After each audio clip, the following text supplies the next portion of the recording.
欢迎来到新闻频道，明星们很高兴您订阅了该频道。拒绝流水线霸总，谭健次演活了李亦菲，这种精英残疾反差感为何让观众真香了？我觉得现在观众看惯了那种批发生产的都是霸总，再看《爱情有烟火》里的李亦菲，心里头第一个反应就是哟，这人怎么有点像我隔壁胡同口那位工作精英，傲里傲气但又不坏。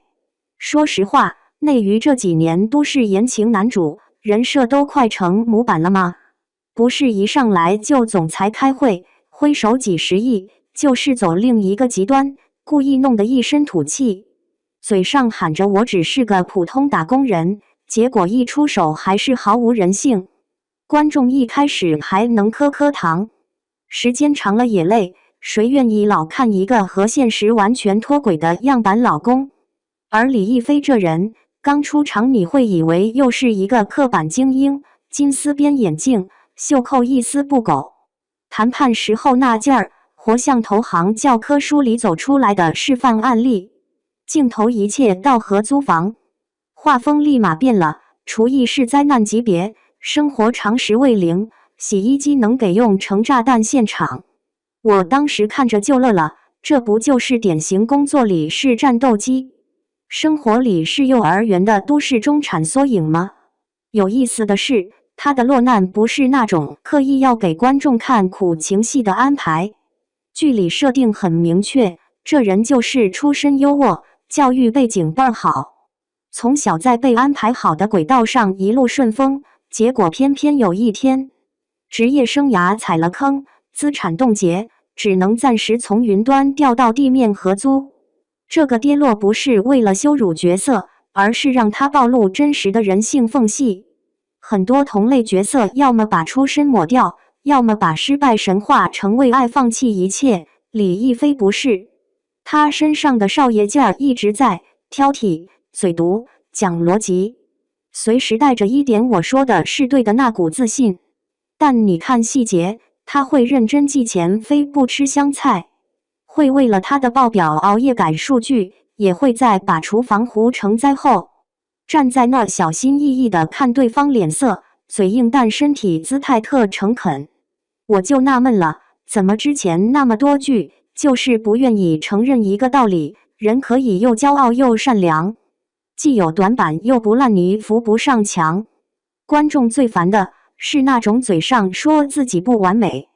剧情却把他拍成神。李亦菲的精英残疾反而让人放松。你说一个连泡面都能煮翻车的人，就算再会做模型，再懂投行操作，也没法在生活里装老天爷。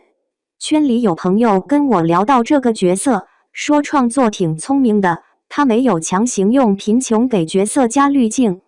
而是用能力错位制造戏剧感。专业线他是能扛事儿的，生活线他特需要别人教。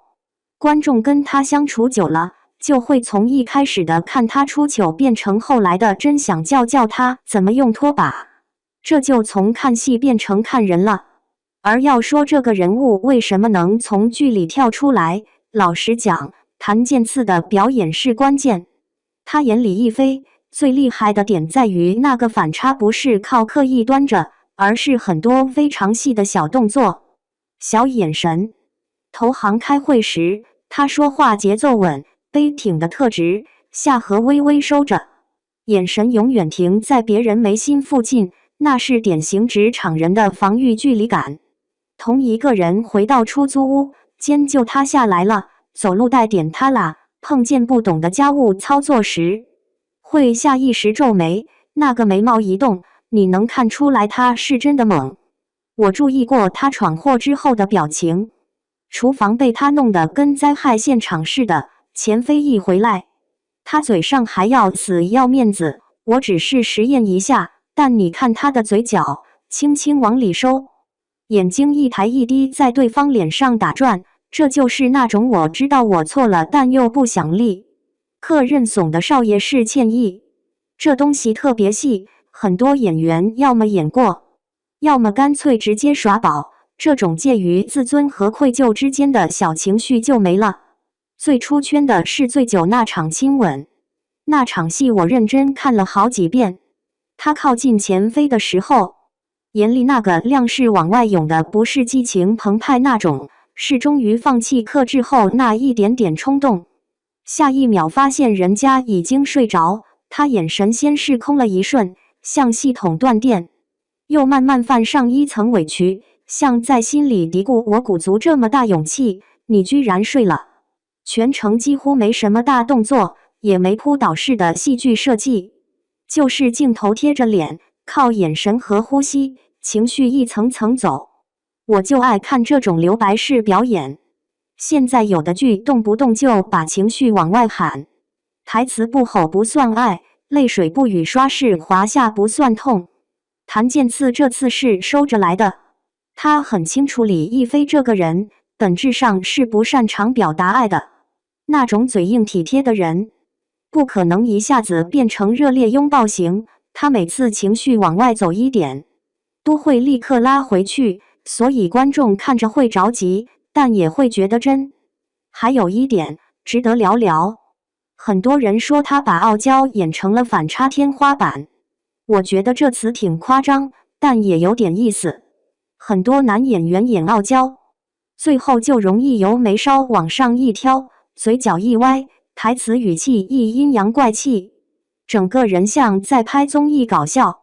李亦菲身上有傲，但那个傲不是为了逗你笑，是她教育和出身堆出来的自信天花板。这种自信有时候会有攻击性，比如她吐槽钱飞生活习惯，就真的挺不嘴下留情，但你顺着看，她不会在人家脆弱的时候补刀。而落魄这条线，她也没往颓废方向演。资产冻结合租，不代表整个人就要坐在窗边抽闷烟看夜景，他还是在不断找工作，处理烂摊子，脑子一直在线。只是生活里各种翻车，让他呈现出一种非常狼狈而不崩溃的状态。对观众来说，这个度特重要，太惨会累，太轻松又不信，这样刚刚好。说到底，角色本身是立体的，但如果换个演员，很可能走向两个极端，要么变成高冷帅哥，所有反差都靠台词说一说，要么演成喜剧人，每次生活翻车都搞成段子。谭健次这次做的是把精英感稳住，同时把那个被现实锤的有点手忙脚乱的状态加进来，而且还让你看完之后挺想给他一个生存指南，说说他的长远价值吧。观众对谭健次之前最熟悉的是《猎罪图鉴》里的沈毅，那是完全不同的气质，沉静、克制，带点破碎感。你看沈毅，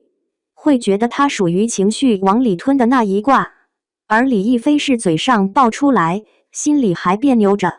同一个演员能在这两个气质之间自然切换，对市场来说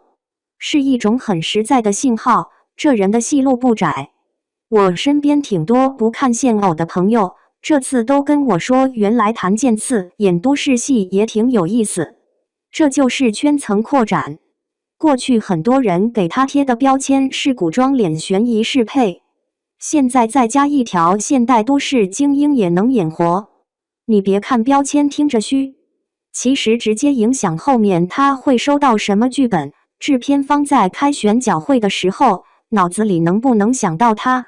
更有意思的是，爱情有烟火这类剧走的不是那种完全悬浮的工业糖水路线，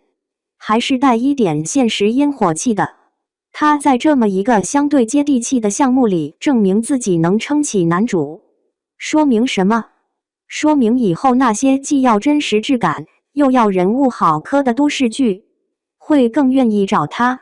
这种赛道长远看是比单纯偶像糖剧更耐久的。我自己看惯了各种流水线霸总，说实话有点审美疲劳。李亦菲这个角色给我的最大触动是让我看到一个很像现实中许多都市男女的状态，一部分人生走在精英轨道上，另一部分人生却幼稚的像没长大。他会在职场里游刃有余，却为一块抹布站在那儿研究半天。这种割裂感是我们大城市里太常见的，只是以前很少有剧愿意认真拍，而观众这几年越来越精了，谁糊弄谁心里有数。那种上来就完美无瑕的霸总，只能骗一阵子。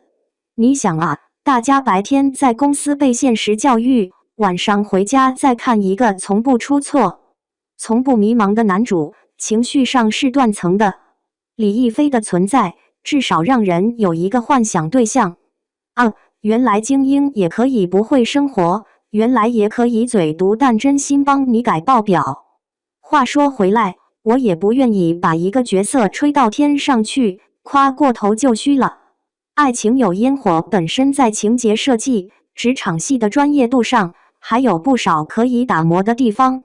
有些桥段还是偏甜宠路线，但在这种环境下，能冒出一个相对真实、不完美又有成长弧线的男主，已经算是往前迈了一步。我更关心的是，后面会不会有创作者看到李亦菲的效果，愿意把反差型都市男主做得再复杂一点，让他们不只是会翻车、会嘴硬，更敢在关系里暴露自己真正的恐惧和脆弱。另一边，演员是不是也能像谭健次这样，少依赖台词堆人设，多用那些生活化的小动作、小停顿，让人物变活？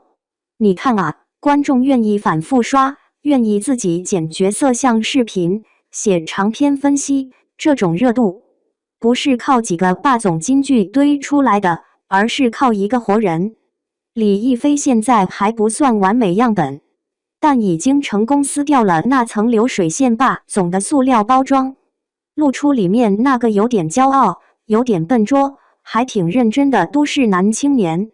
就这么一个人，站在当下内娱男主堆里头，反而显得特靠谱。